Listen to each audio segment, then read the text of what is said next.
I belong to you.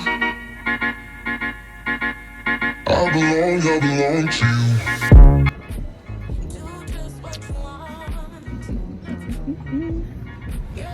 Alright guys, good morning. So this is the next day of the second 2 days vlog. We're gonna go with this guy. It looks like this. And the boats. The first boat we're gonna take at 11 is this one.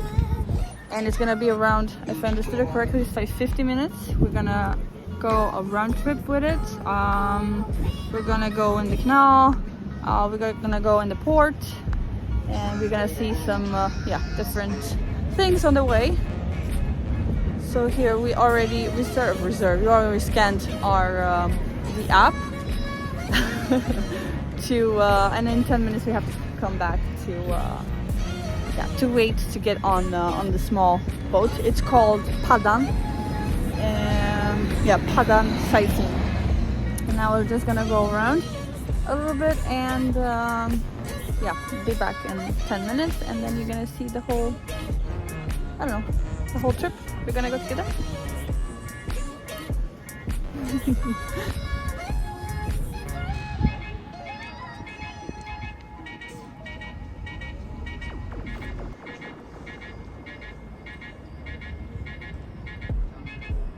Take me to your heart.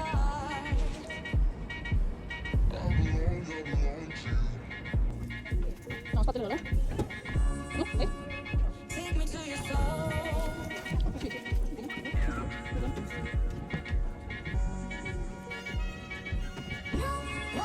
Okej, hallå allihopa och välkomna till Paddan-turen. Mitt namn är Siri, jag kan vara en guide idag. Där bakom vår kapten Thomas, kan vinka lite till honom. Hello everybody, welcome to the Paddan tour. My name is Siri and I'll be your guide for the day. In the back we have a Captain Thomas. Can wave at him in English as well. And legs and fingers and toes inside of the boat at all times. We will be passing over some quite low bridges. Please avoid touching these bridges. They can be both rusty and sharp, and there can even be some bird poop on them. And emergency exits? Well, you decide. I suggest to the side of the boat. And life jackets you find under the seat. You just tilt the seat forward and you can find 2 life jackets there. Okay, är ni redo? So are you ready? Yes. Toppen, nu kör vi tycker jag. Alright, so let's go!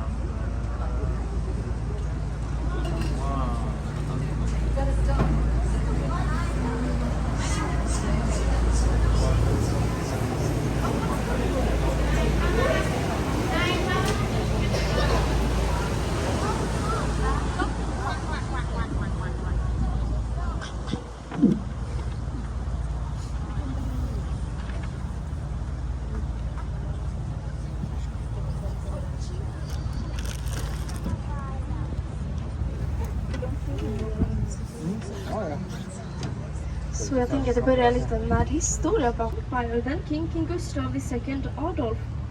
He wanted to build a harbor city with many trading possibilities and therefore created Gothenburg here. However, at this time we were not the bestest of friends with the Danish people. So to protect us from our enemies, we built this moat system that we are in right now, and also a 7-meter tall city wall to circle all around the city. The only foundation of the city wall is standing here today. That is because in the 1800s we luckily became a bit better friends with the Danes, so they were able to tear this wall down and also expand the city. When they expanded the city, they built the street we have here to the left, the Great New Street, Gotland in Swedish. This was one of the nicest places to live on in all of Gothenburg at the time, and lived about 1 person or 1 family in each of these houses. We have a large red door, and on top of that door is quite an odd number. Jag får säga till ifall ni ser vad det som står där över. You have to tell me if you can see what number that is over there. 17.5. 17.5, yes. It's the number 17.5, which maybe you can see. Det är alltså nummer 17,5 som ni kan se här. So the story behind that half number is that when they built the street, maybe in a bit of a hurry, or perhaps they were just too excited. So they started building from that side and from that side at the same time. And as can possibly imagine, in the end, they had 2 lots left for only one number. That was the number 17. So instead of changing all these numbers, they just split that in half. So today we have 17 and 17 and a half. The only half number that they found so far in all of Sweden. So to the right here we have the Garden Association, Trädgårdsföreningen. And this is one of the best preserved 1800 parks in all of Europe. It's also completely free of charge if you want to take a stroll through or perhaps just a quick visit.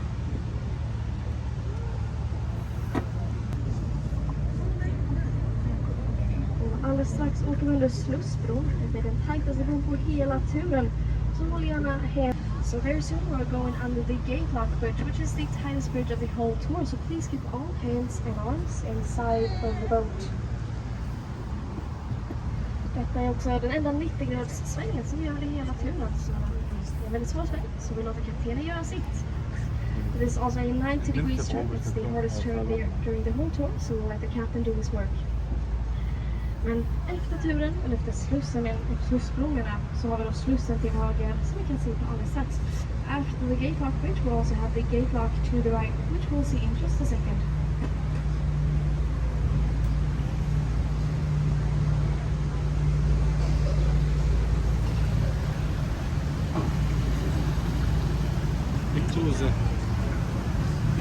Så här framme till höger har vi alltså slussen. Byggdes 1873, den första som byggdes här i staden och den enda vi är kvar än idag. Den används fortfarande, men framförallt används på Paddan. Man öppnar då alltså på Gothenburg. So to the right here we have the gate lock. The first was built in Gothenburg in 1873 and the only one we still have. This gate lock is still used, also by us in Paddan. We use it when we go up to, for example, Kungsportsplatsen, which is a very famous amusement park here in the city. And it is open by hand, so it takes a lot of power.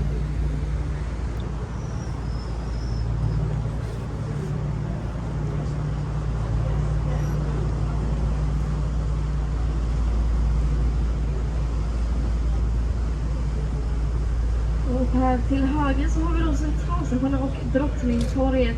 Jag vet att ni inte kan se det just nu, men jag lovar, det är där. Centralstationen byggdes på 1850-talet, vilket är den äldsta tågstationen i hela Sverige som fortfarande använder den.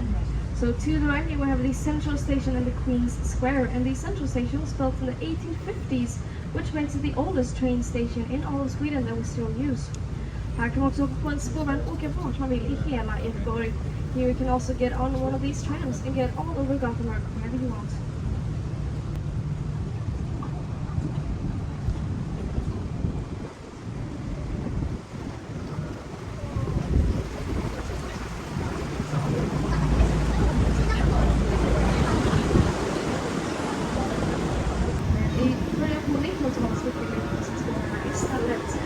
So maybe seeing some of our main trams going around in the city. We were actually one of the first cities here to get trams. This was in the late 1800s, we were looking by horses. However, in the early 1900s, we got electrical trams instead. Alldeles strax här framme till vänster är också Bromsparken. And to the left here, so we'll see Bromsparken, the Wells Park.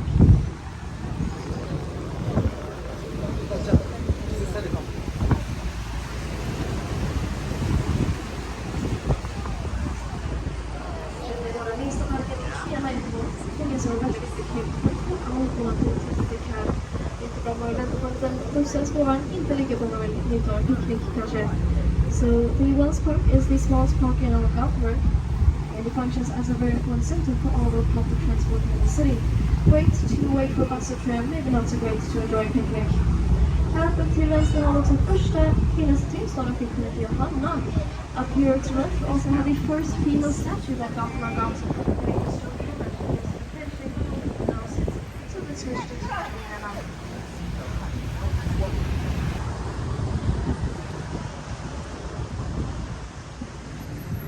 bakom den här bussen till höger ser vi en staty av grundaren av Göteborg själv. Kung Gustav II Adolf som står på sitt eget torg, Gustav Adolfs torg. So to the right here we have the founder of Gothenburg himself. He's standing on his own square, Gustav Adolf Square. And this is the King Gustav II Adolf. Enligt legenden så stod han på ett litet berg som heter Otterhällan åt det hållet till vänster och pekade ner mot det dåvarande Göteborg som var testmark just då och sa här ska staden ligga. So according to legend, the king stood on a small mountain, which is called Otterhällan, located in that direction to the left, and pointed down to the swampland as Gothenburg once was, and said, here the city shall be. It was not wrong, might I say. And to the right here we have a yellow church. It's called the German church, but its real name is Christina Church after Queen Christina. And it was built as a thank you for all those German, Dutch and Scottish Protestants who helped us build Gothenburg. Alldeles strax åker vi också under tyska beroende. And very soon we'll also pass in the German bridge.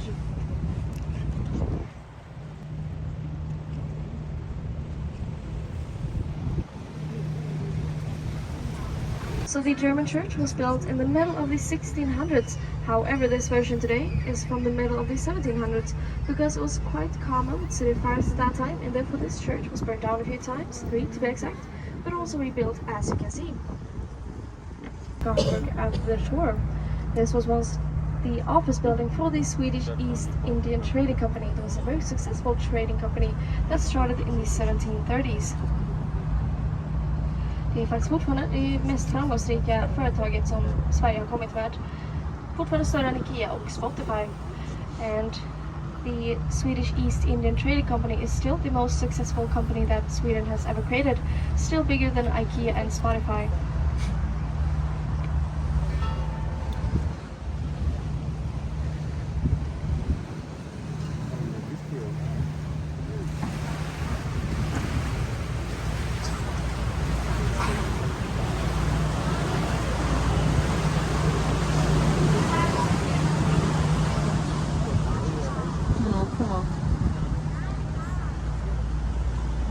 Här nere till vänster har vi en gul byggnad med en flagga på toppen längst ner på gatan här. Detta är residenset. Byggdes 1651, vilket gör den äldsta fortfarande bebodda byggnaden i hela staden. Det är också hit den svenska kungafamiljen kommer att bo när de tröttnar på Stockholm som man gör och vill att besöka Göteborg istället. So to the left here we have a yellowish building with a flag on top. It's called the Residency. It was built in 1651, which makes it the oldest still lived-in building in all of Gothenburg.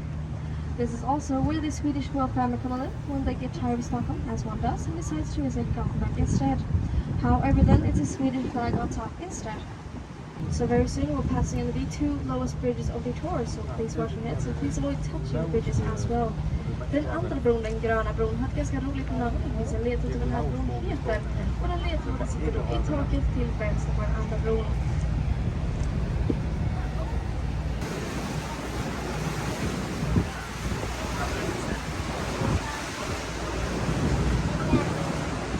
So the second bridge has cars coming in, and there's a tunnel with this bridge is called. It's located in the roof to the left.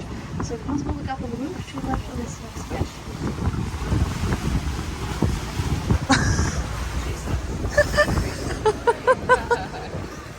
You can see what was there in the roof, but it was a cheese slicer. Yes, exactly.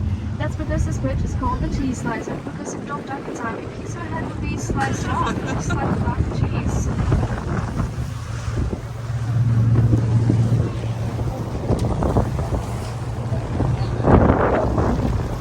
Och nu välkommen ut till Göta älv, den största älven i hela Sverige och den största hamnen i hela Skandinavien. Alright, so welcome to Göta älv, the river Göta, which is the largest river in all of Sweden and now also the largest harbor in all of Scandinavia.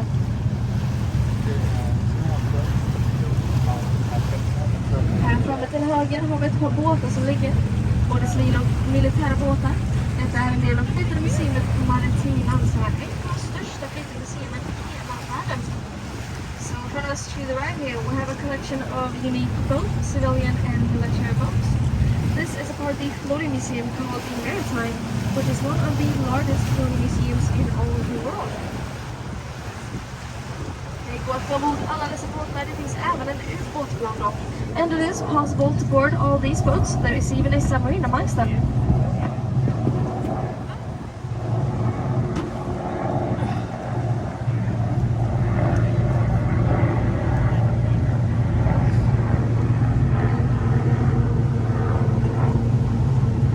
Skeppet som vi har närmast oss här var då ett krigsskepp och det byggdes faktiskt här i Göteborg.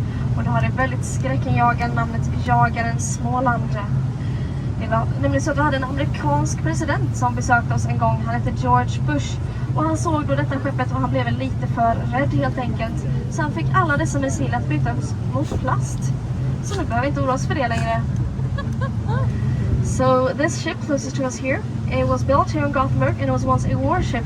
And it has the very terrifying name, the Hunter Small Land, which is translated from Småland, which is a part here in Sweden. And we actually had an American president, his name was George Bush. He visited us once a couple of years ago. And he saw this ship and he perhaps got a bit too scared. So he actually got all these missiles switched to plastic. So we don't have to worry about that anymore.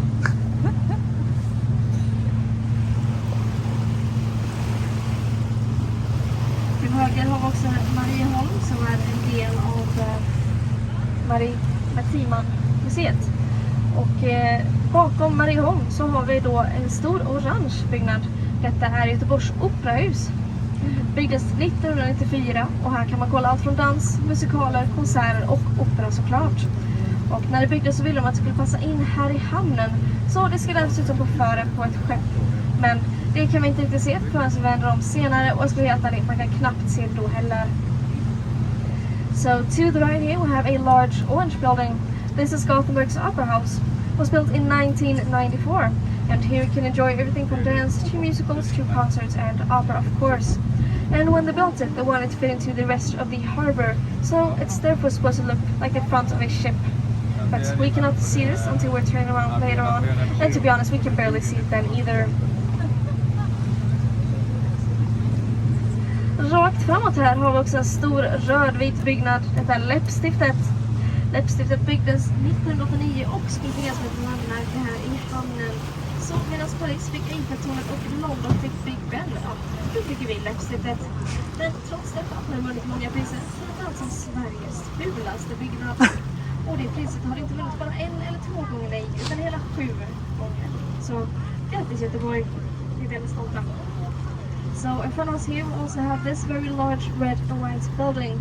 This is called the Lipstick. It was built in 1989. It was supposed to function as a landmark here in the harbour.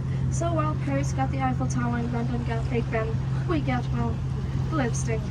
But despite this, there's won many prizes, especially as the ugliest building in all of Sweden. And it has not won that prize just once or twice, no, but all of 7 times actually. So congratulations Gothenburg, we are very proud.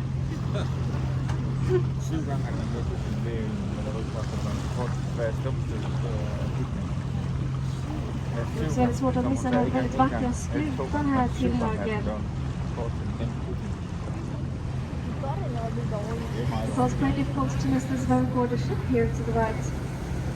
Det är det vackra Viking som byggdes 1906. So this is the bark Viking, vackra Viking, which was built in 1906. Hon byggdes som ett patriotiskt skolskepp, vilket innebar att var alltså det skeppet man fick lära sig att segla på när de gjorde sina världsresor. Och hon har seglat på nästan hela jorden, men framförallt till Australien. And the bark Viking has sailed pretty much all over the world, but especially to Australia. She was also used as a school ship, which meant that when they taught new sailors how to sail, they got to learn of her when they did their world around trips. Tyvärr så var hon rätt dåligt skick i slutet, så Göteborg köpte faktiskt upp henne och restaurerade henne. Idag är hon istället ett hotell och en restaurang. Och det sägs att de köpte upp henne för en enstaka krona. And unfortunately she was in quite bad condition in the end, so Gothenburg actually bought her up for 1 symbolic Swedish crown and restored her, and today she's a hotel and a restaurant instead.